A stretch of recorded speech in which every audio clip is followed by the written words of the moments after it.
What do you see when you look at me? It's too late to start over.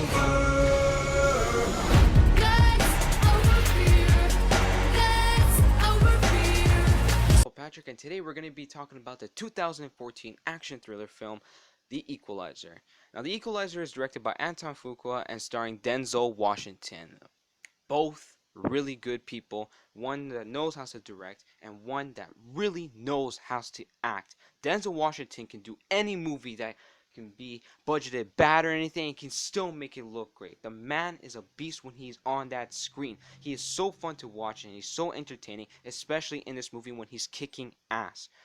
And they have done a collaboration before in Training Day, directed by Anton Fuqua and starring Denzel Washington as well, along with Ethan Hawke. And both of them, or I should say all three of them, did it again when it came to September's movie, The Magnificent Seven, the remake from the 1970s spaghetti western movie. But now we're not talking about that. We're talking about The Equalizer, so I'm going to get to it. So The Equalizer stars Denzel Washington, which you already know since I mentioned it God knows how many times, as an ex CIA operative man with a mysterious past, and he's really dangerous when you see him in this movie, but he's dangerous in a good way, helping the good people, the innocent ones. So we know about his daily routine as we see throughout the movie. He works in the warehouse, does hard.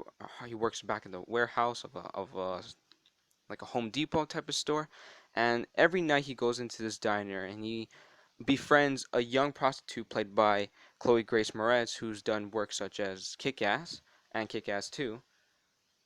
And one day he sees her in danger along with the Russian mafia, and this triggers him to go back out and do those dangerous stuff he used to do from the past and to help her, and along the other way help other people. Now, as I say he helps other people, this is the only flaw I'm going to point out in the movie. I didn't really like how this movie had many subplots. Like, you see Denzel Washington wanting to help Chloe Grace Moretz, and okay, I'm going to point out two flaws. One, Chloe Grace Moretz isn't in this movie as much. She's just there. We see her getting beaten by the Russian mafia, and then after that, we haven't seen her throughout the rest of the film until the very end. The second one I'm going to point out is that there's many subplots, like I said. You try to see him, Denzel Washington, help each people out, and like it's kind of not, I want to say repetitive, but like that wasn't really the main plot. I would say the main plot was to help this young prostitute get away from these Russian people, these bad men that are after her. And it just kind of drags on. And there's this one particular scene in somewhere in the middle end. If you guys seen the movie, you would probably know. There is this particular scene that could just be cut out throughout the entire film. I believe it was a conversation that could be cut out because there was already one conversation that was even way more intense than anything I've ever seen. The conversation between Denzel Washington and the Russian mob boss was fantastic. It reminded me of Michael Mann's Heat, a conversation between Robert De Niro's character and Al Pacino's character. That's an intense conversation, and that's one of the best scenes I've seen in this movie. Another thing that the movie is known for is for its violence. This violence in this movie is really over the top in a good way, not in a bad way, but it's really bloody. It does have the trademark of Nicholas Winding Refn because this movie was originally supposed to be directed by Nicholas Winding Refn. If you guys do not know Nicholas Winding Refn, he did work such as Drive, starring Ryan Gosling, and Only God Forgives, starring Ryan Gosling as well. I'm not sure if he's done anything other than that. I'm pretty sure he has. Oh, and he did another one called Neon Demon, but I'm not sure if that starred Ryan Gosling. Maybe a cameo appearance, but I never seen the movie.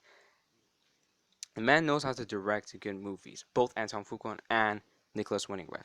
So this movie is really good to watch. It's very entertaining. Denzel Washington kicks ass all the way. He really does. He steals every scene in this movie. The way he talks back at these bad men, like you're like praising him. You want to see this guy succeed, beat every single one of these people, and it's so good to see this man rise to the top and be like, yes, I am better than you. Not in that type of way, but like, yes, I serve justice if justice cannot be given to those people. I'm the one to be there for you. That is exactly what his purpose in this movie is. The Equalizer, hence the title of the name. He gets equal with everyone. So that is 2014's Equalizer film. I did love it. I did enjoy it, and I really recommend for you guys to watch it. It is a really nice film to watch, and I hope they make a sequel because I've heard rumors that they're going to make a sequel to this movie, and I really hope they do because guess what? I'm going to be there day one if it actually does come out. This is a very kick-ass movie, very entertaining to watch. Check it out, guys, and that's all I really have to say about The Equalizer. Just giving my little quick movie thoughts on this movie review. So, I'm Paul Patrick from Pollywood, guys, and there will be more videos to come, I promise, guys. See you in the next one.